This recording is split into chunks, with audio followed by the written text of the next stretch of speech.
रिया और उसका पति अरुण एक नए शहर में शिफ्ट हुए थे। उन्हें एक सस्ता और बड़ा घर मिल गया था, लेकिन पड़ोसियों ने उन्हें चेतावनी दी, यह घर असुरक्षित है। रिया ने इसे अनसुना कर दिया। उसे लगा कि लोग बस अंधविश्वासी हैं। पहले कुछ दिन सब ठीक रहा, लेकिन फिर अजीब घटनाएं होने लगीं। रात को रिया को बच्चे के रोने की आवाज सुनाई देती।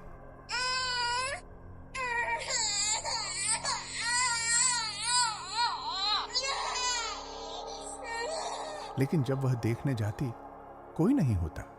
अरुण ने इसे रिया की कल्पना बताया, लेकिन वह खुद भी कुछ अजीब महसूस करने लगा।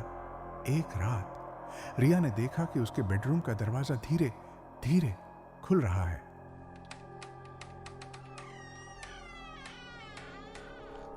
उसने सोचा कि शायद हवा से खुल गया होगा, लेकिन तभी उसने कुछ देखा। एक छोटा सा बच्चा दरवाजे के पीछे खड़ा था।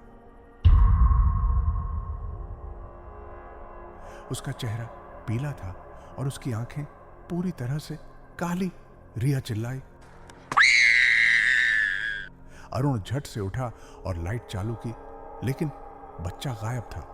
अगले दिन रिया ने पड़ोसियों से इस बारे में पूछा।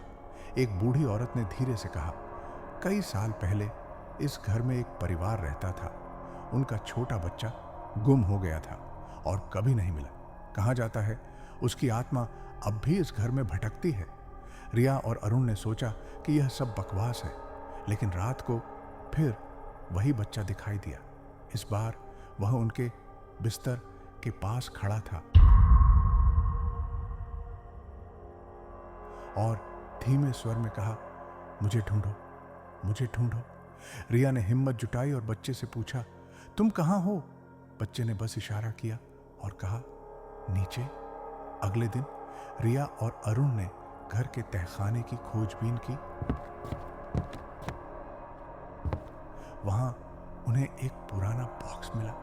उसमें एक बच्चे के कपड़े और खिलौने थे, लेकिन बॉक्स के नीचे एक पुरानी डायरी रखी थी।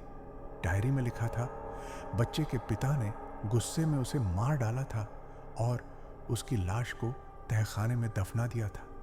जैसे ही उन्होंने यह पढ़ा, तहखाने की लाइट्स बंद हो गईं और बच्चे की आवाज सुनाई दी, अब तुमने मुझे ढूंढ लिया, अब मैं जा सकता हूं।